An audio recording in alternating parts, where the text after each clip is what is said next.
ఆంజనేయ స్వామికి కూడా ఆత్మహత్య చేసుకోవాలని అనుకున్నాడు. మీకు ఎవరికైనా తెలుసా? నేను రామాయణం పుస్తకం సుందరకాండం వాల్మీకి రామాయణం పెట్టుకుని ఉన్నాను. 13వ సర్గంలో ఆంజనేయ స్వామి మొత్తం లంకంతా వెతుకుతాడు. సీతమ్మ కనిపించదు. సీతమ్మ కనిపించకపోతే నేను ఇంత దూరం ఎగిరి వచ్చి ఉట్టి చేతులతో పోతే నాకు ఏముంటుంది విలువ? నంబర్ 1. సీత కనిపించలేదంటే రాముల వారి పరిస్థితి ఏముంటుంది? అయోధ్య వాళ్ళ పరిస్థితి ఏముంటుంది? వానర సైన్యం ఏముంటుంది? వాళ్ళందరూ ప్రాణత్యాగం చేస్తారు. అందుకోసం నేను ప్రాణత్యాగం చేసుకుంటాను. ఎలా చేసుకుంటాను?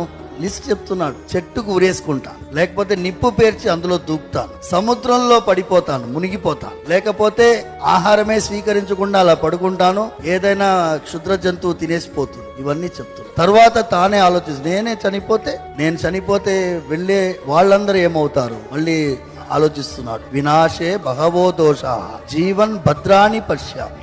ఆంజనేయ స్వామి సెల్ఫ్ కౌన్సిలింగ్ చేసుకుంటున్నాడు.